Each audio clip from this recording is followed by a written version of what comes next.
Nilambur MLA PV Anwar രാജിവെച്ചതിനെ തുടർന്ന് നിലമ്പൂരിൽ ഒരു ഉപതെരഞ്ഞെടുപ്പിന് കളമൊരുങ്ങുകയാണ്.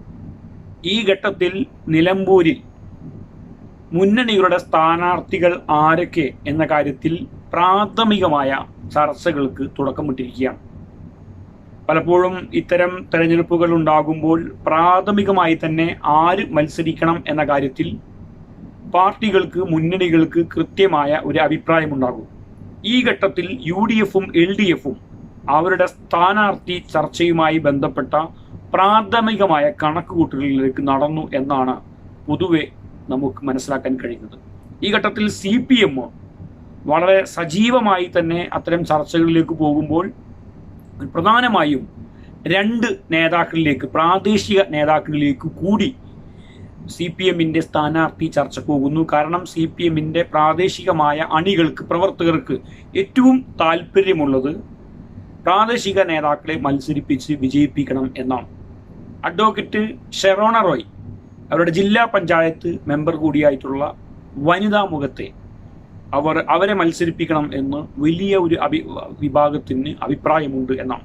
അതോടൊപ്പം തന്നെ നിലമ്പൂരിൽ നിന്നുള്ള CPMന്റെ ജില്ലാ സെക്രട്ടേറിയറ്റ് അംഗവും മുതിർന്ന നേതാവുമായിട്ടുള്ള സഖാവ് VM ഷൗക്കത്ത്, അദ്ദേഹത്തെയും മത്സരിപ്പിക്കണം എന്ന അഭിപ്രായം നിലമ്പൂരിലെ പാർട്ടി സഖാക്കൾക്കും ഇടതുപക്ഷാനുഭാവികൾക്കും ഉണ്ട് എന്നുള്ളതാണ്. എന്നാൽ ഈ ഘട്ടത്തിൽ നിലമ്പൂർ സ്വദേശിയായിട്ടുള്ള M സ്വരാജിനെയും പരിഗണിക്കണം എന്ന് പറയുന്നവരുടെ എണ്ണം നിലമ്പൂരിനെ സംബന്ധിച്ചിടത്തോളം കൂടുതലാണ് എന്നുള്ളതാണ്. ഈ മൂന്ന് സ്ഥാനാർത്ഥികളെ ചുറ്റിപ്പറ്റിയാണ് നിലമ്പൂരിലെ തെരഞ്ഞെടുപ്പ് ചിത്രം. ഇടതുപക്ഷത്തിന്റെ സ്ഥാനാർത്ഥി നിർണയ പട്ടിക പുറത്തേക്ക് വരുമ്പോൾ ഈ മൂന്ന് പേരുകളിൽ നിന്ന് ഒന്നായിരിക്കും എന്ന കാര്യത്തിൽ തർക്കമില്ല. എന്നാൽ UDFിൽ ഉണ്ടാവുന്ന പടലപ്പിണക്കങ്ങൾ കൂടി ഈ അടുത്ത കാലത്ത് ഉപതെരഞ്ഞെടുപ്പുകളിൽ CPM സ്വീകരിക്കുന്ന രീതി ഒരു തോൽവി മുന്നിൽ കാണുമ്പോൾ സ്വതന്ത്ര സ്ഥാനാർത്ഥികളെ ഇറക്കിയിട്ടുള്ള പരീക്ഷണം അത് തൃക്കാക്കരയിലും കണ്ടു.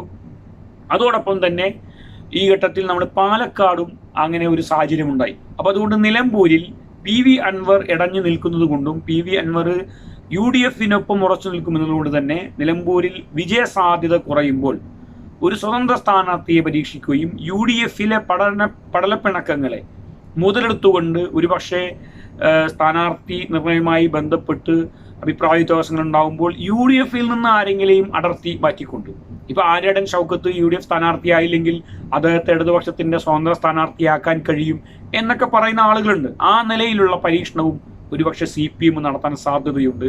എന്നാൽ UDFിന്റെ ലിസ്റ്റ് കൃത്യമാണ്.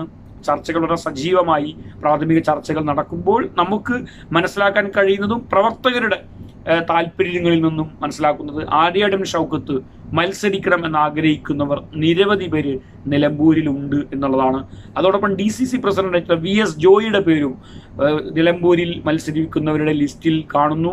അതോടൊപ്പം തന്നെ സീനിയർ നേതാവായിട്ടുള്ള എല്ലാ മണ്ഡലങ്ങളിലും വിജയ സാധ്യതയുള്ള ഒരു നേതാവ് കൂടിയായിട്ടുള്ള K മുരളീധരന്റെ പേരും ഈ ഘട്ടത്തിൽ നിലമ്പൂരിലെ സ്ഥാനാർത്ഥി പട്ടികയിൽ ഇടം പിടിക്കുന്നു എന്നുള്ളതാണ്.